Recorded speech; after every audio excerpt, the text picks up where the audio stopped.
Why is it that Japan, a small island nation with limited natural resources, consistently produces some of the most disciplined, efficient, and long-living people on Earth? Is it genetics? Is it luck? No, it is a system, a mental operating system that has been refined over thousands of years of samurai code, Zen Buddhism, and relentless craftsmanship. We often look at disciplined people and think they are born that way. We think they have unlimited willpower. But the Japanese understand something different. They understand that willpower is a battery that runs out. Instead of relying on willpower, they rely on rituals. They rely on philosophies that make discipline automatic, beautiful, and spiritual. Welcome to Clean Slate Audiobook. Today, we are traveling east. We are going to explore the 5 ancient pillars of Japanese discipline that can transform your chaotic modern life into a work of art. We are not just going to list them, we are going to learn how to embody them. Whether you are struggling to find your purpose or you just can't seem to stick to a routine, these principles are the answer. Let's wipe the slate clean and enter the dojo of the mind. Pillar 1. Ikigai, the reason for being. The first pillar is the foundation of everything. It is called Ikigai. In the West, we often separate our lives into work and leisure. We work to make money so we can quit and sit on a beach. We hate Mondays and we love Fridays. The Japanese concept of Ikigai destroys this separation. The word comes from Iki, meaning life, and Gai, meaning worth. It is your reason for waking up in the morning. Imagine 4 circles intersecting. Circle 1. What you love. Circle 2. What you are good at. Circle 3. What the world needs. Circle 4. What you can be paid for. Where these 4 circles meet, in the center. That is your Ikigai. Many people feel lazy because they haven't found their Ikigai. They are running on empty fuel. If you hate your job, no amount of coffee or productivity hacks will make you disciplined because your soul is rejecting the task. But Ikigai doesn't have to be something grand like saving the world. In Japan, an old sushi chef who spends 50 years perfecting the way he cooks rice has found his Ikigai. The cleaner who takes pride in making the floor shine like a mirror has found their Ikigai. Discipline becomes easy when your action is aligned with your purpose. So, ask yourself today, what is the thing that puts you in a state of flow? What is the work you would do even if you weren't being applauded? Find that, and you won't need to force yourself to get out of bed. The purpose will pull you out. Pillar 2. Kaizen, the art of continuous improvement. Once you have your purpose, how do you execute it? This brings us to the second and perhaps most famous pillar, Kaizen. Kai means change. Zen means good. After World War II, Japan was in ruins. Their economy was destroyed. Their cities were ashes. But within a few decades, they became a global economic superpower. How? They didn't try to fix everything overnight. They applied Kaizen. Kaizen is the philosophy of the 1% improvement. In the West, we are obsessed with innovation. We want the big leap. We want to lose 20 pounds in a week. We want to become a millionaire in a year. When we don't see massive results immediately, we quit. Kaizen is the opposite. It says, don't try to be perfect, just be better than yesterday. There is a concept in Kaizen called the 1-minute principle for lazy people. If you can't bring yourself to work out for an hour, work out for 1 minute. Just one. Anyone can do 1 minute. Once you do it for 1 minute, you break the paralysis. The next day, you do 2. This mirrors the logic of compound interest. A small improvement, repeated daily, creates a tsunami of change over time. Toyota, the car manufacturer, became the best in the world using this. Any worker on the assembly line, no matter how junior, could stop the entire production line if they saw a tiny defect. They fixed the small problems, before they became big problems. Apply this to your life. Look at your clean slate. Do not try to fix your whole life today. That is overwhelming. Just fix one small thing. Make your bed. Drink one glass of water. Write one sentence. Discipline is not a sprint. It is a marathon of tiny steps, connecting purpose to action. The beauty of combining Ikigai and Kaizen is that they feed each other. Ikigai gives you the direction, the map, and Kaizen gives you the movement, the walking. Without Ikigai, Kaizen is just aimless busy work.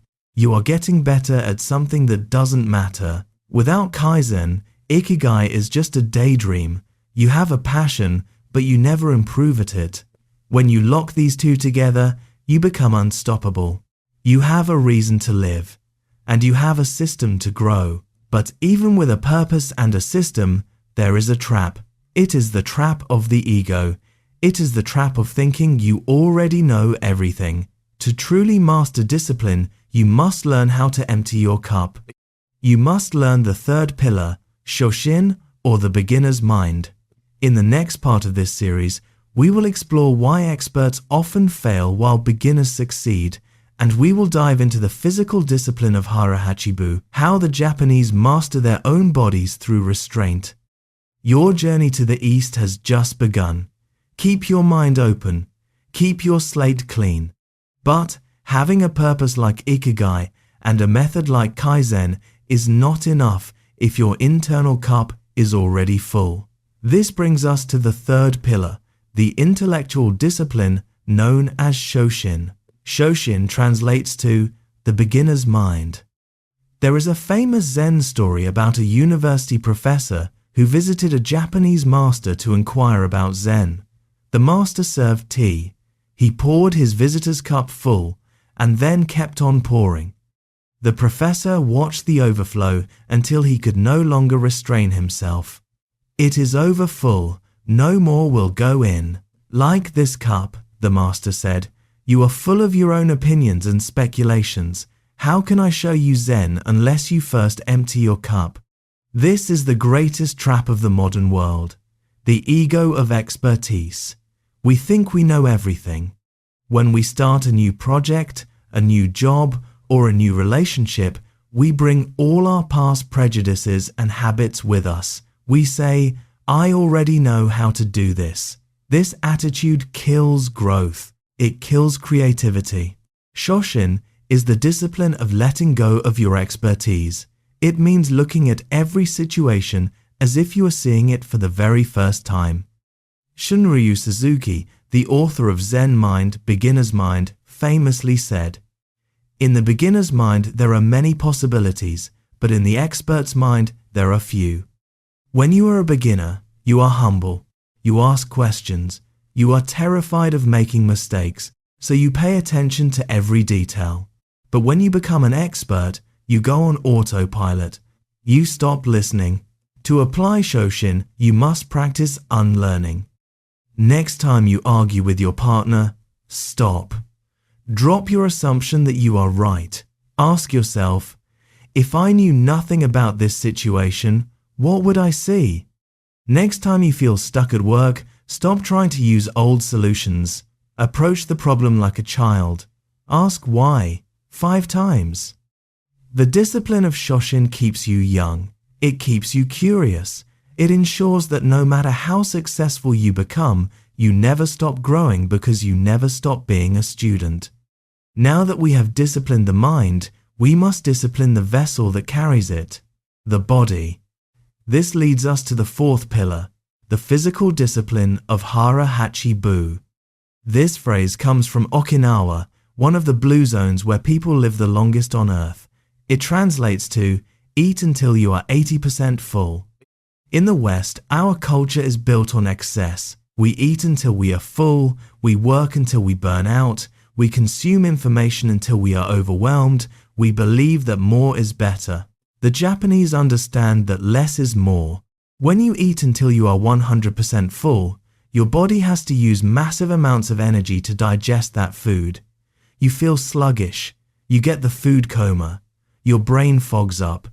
But When you stop at 80%, you still have room. You are satisfied, but not heavy. Your energy remains high, your mind remains sharp. But Hara-Hachi-Bu is not just a diet. It is a philosophy of life. It is the discipline of stopping before you hit the limit. Apply this to your work. Do not work until you are completely exhausted. Stop when you still have 20% of your energy left. Hemingway, the famous writer, used to stop writing mid-sentence when he still knew what was coming next. This made it easy for him to start again the next day. Apply this to your spending. Do not spend 100% of your income. Live on 80%. Save the rest. The space you create is your freedom. Apply this to your speaking. Do not say everything that is on your mind. Hold back 20%. Leave some mystery. Leave room for others to speak. Hara-Hachi-Bu is the discipline of creating space. It is the understanding that a crammed life is a stressful life. By deliberately leaving a little bit of emptiness in your stomach, your schedule, and your budget, you allow energy to flow. You are not depriving yourself, you are optimizing yourself. We have found our purpose, Ikigai. We have built our system, Kaizen. We have emptied our mind, Shoshin. We have balanced our body, Hara-Hachi-Bu. But life is not always a smooth garden path. Life is suffering. Tragedy will strike. The market will crash. You will lose loved ones. When the storm comes, how do you stand tall? How do you endure the unendurable? This requires the final and perhaps the hardest pillar of all, Gaman. In the final chapter of our journey, we will explore the iron will of the Japanese spirit and how to find beauty in the scars. The slate is clean, but it must be strong enough to hold the weight of the world. We have built a life of purpose with Ikigai. We have improved it with Kaizen. We have opened our minds with Shoshin, and we have balanced our energy with Hara-Hachi-Bu. But life is not a straight line. Life is a cycle of seasons, and eventually winter comes, tragedy strikes, relationships fail, dreams shatter. When the weight of the world crashes down on your shoulders, how do you keep standing? This brings us to the fifth and final pillar, the iron core of the Japanese spirit, Gaman. Gaman is a word that is almost impossible to translate directly into English. It is often translated as patience or perseverance, but those words are too weak. They do not capture the depth. Gaman means enduring the seemingly unbearable with patience and dignity. It means keeping your mouth shut when you want to scream. It means doing your duty when you want to quit. It is the ability to suffer without complaining, without acting like a victim, and without burdening others with your pain. In the West, we are taught to let it all out. We are taught to complain, to vent, to demand an explanation for our suffering. But in Japan, Gaman teaches that self-control is the ultimate form of strength. It is not about suppressing emotions. It is about not letting emotions control your actions. The world witnessed the true power of Gaman on March 11, 2011. A massive magnitude 9 earthquake struck Japan, followed by a devastating tsunami that wiped entire towns off the map. Nearly 20,000 people lost their lives. Nuclear reactors were melting down. It was hell on earth. But what did the world see on the news? Did they see looting? Did they see riots? Did they see people fighting over food? No. They saw Gaman. Reporters were shocked to see people who had lost their homes standing in calm, orderly lines for hours to get a bottle of water. No pushing, no shouting. Shop owners, whose stores were destroyed, were giving away their remaining supplies for free. When asked how they could remain so calm, an old woman simply said, "Shikata ga nai," it means it cannot be helped. This is not defeatism, this is acceptance. It is the understanding that fighting against reality creates more suffering. By accepting the tragedy with dignity, they preserved their energy for the only thing that mattered, rebuilding. Applying Gaman to your life does not mean you have to face a tsunami. You face your own private tsunamis every day. Your boss yells at you. Your business fails. You feel lonely. The weak mind reacts. It complains. It posts angry status updates on social media. It seeks pity. The disciplined mind practices Gaman. It takes a deep breath. It acknowledges the pain, but refuses to be broken by it. Gaman is the silent grind. It is the understanding that the storm will pass, but your dignity is forever. If you can master Gaman, you become invincible, because there is nothing life can do to you that you cannot endure. But endurance leaves scars. When we break and we put ourselves back together, we are not the same as we were before. Are we damaged? Are we less valuable? This leads us to the hidden philosophical companion of Gaman Kintsugi. Imagine a beautiful ceramic bowl. You drop it. It shatters into pieces. In the West, we would throw the bowl in the trash. It is broken. It is useless. But in Japan, craftsmen practice Kintsugi golden joinery. They collect the broken pieces and glue them back together using a lacquer mixed with powdered gold. The result is stunning. The cracks are not hidden. They are highlighted in gold. The bowl is now more beautiful, more valuable, and more unique than it was when it was perfect. The philosophy is profound. The breakage is not something to hide. It is part of the history of the object. This is the final lesson for your clean slate. You are going to fail.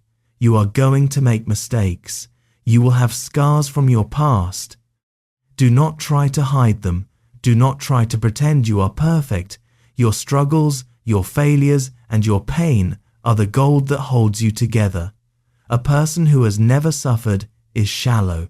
A person who has endured Gaman and healed Kintsugi is a masterpiece. Conclusion: the system of a good life. So, let us look back at the system we have built together. When you wake up tomorrow morning, ask yourself, what is my Ikigai? Find the intersection of what you love and what the world needs. When you start your work, apply Kaizen. Do not aim for perfection. Aim for 1% better than yesterday. When you think you know it all, remember Shoshin. Empty your cup. Be a beginner. When you consume, practice Hara Hachibu. Leave some space. Stop at 80%. And when life breaks you, as it inevitably will, practice Gaman. Endure with dignity. And then use Kintsugi to fill your cracks with gold. The Japanese discipline is not about being a robot. It is about being fully, deeply human. It is about finding structure in the chaos and beauty in the imperfection. Your slate is clean. But now, you have the tools to write a story worth reading. Go out there and build a life of discipline, purpose, and peace. This has been the complete guide to the 5 Japanese disciplines, brought to you by Clean Slate Audiobook. If this philosophy has resonated with you, please subscribe and share this video with someone who needs to find their strength. Thank you for listening, and remember, the discipline is the way.